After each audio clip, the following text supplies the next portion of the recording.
El tema de esta semana fue el diseño centrado en los usuarios y siguiendo con mi postura que ya había presentado en la tarjeta de ideas.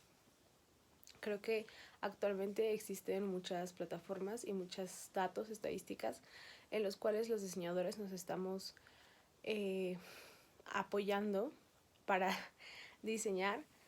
Y es importante, sí, son herramientas que nos han sido muchísimo, muy útiles para poder conocer pues a las personas hacia las cuales estamos diseñando y a las personas que queremos que entiendan, capten nuestro mensaje.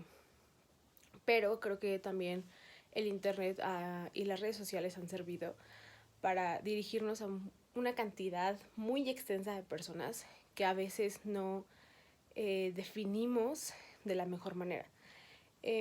Sí existen muchísimos datos en internet, en el Big Data, por ejemplo, o en Google Analytics, pero la misma palabra lo dice, son datos.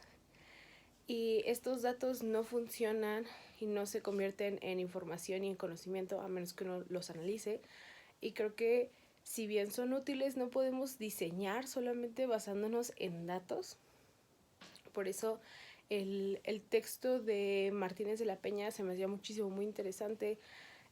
Estas entrevistas que se le hacía a las personas ciegas, con la diferencia de las que habían nacido ciegas y las que se habían vuelto ciegas. Porque es una forma en la que podemos acercarnos a las verdaderas necesidades del usuario. ¿Cómo podemos nosotros saber las necesidades que tiene el usuario si realmente no, primero, definimos al usuario y en segunda, nos acercamos a preguntar? Creo que el que mejor sabría qué necesita, o entre comillas, porque muchas veces pues no lo saben, el que mejor sabría qué necesita pues es el propio usuario.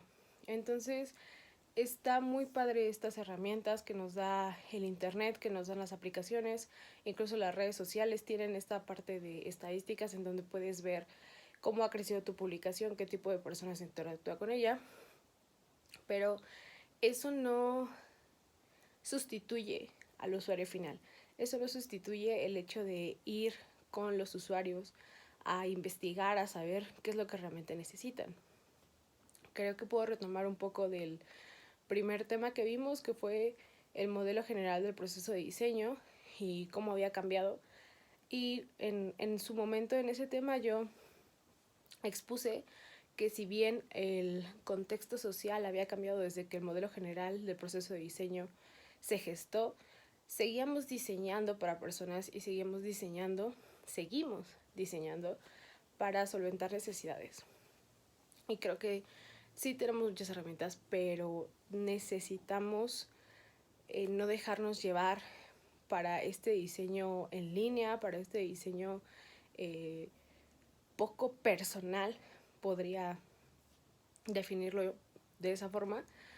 Y deberíamos centrar esta nueva corriente del design thinking, del diseño centrado en el usuario. Creo que es una llamada a volver a ese punto focal del diseño, que son las personas. Siempre diseñamos para personas, para usuarios, y muchas veces no recordamos o no volvemos a ese punto tan importante. Entonces creo que el design thinking podría ser una forma tal vez no absoluta de diseñar, pero sí nos ayudaría muchísimo a entender las necesidades del usuario para saber precisamente qué estamos diseñando, por qué lo estamos diseñando, y al final del día saber si es funcional o no es funcional, presentándolo con el usuario y saber si se resolvieron sus necesidades o no.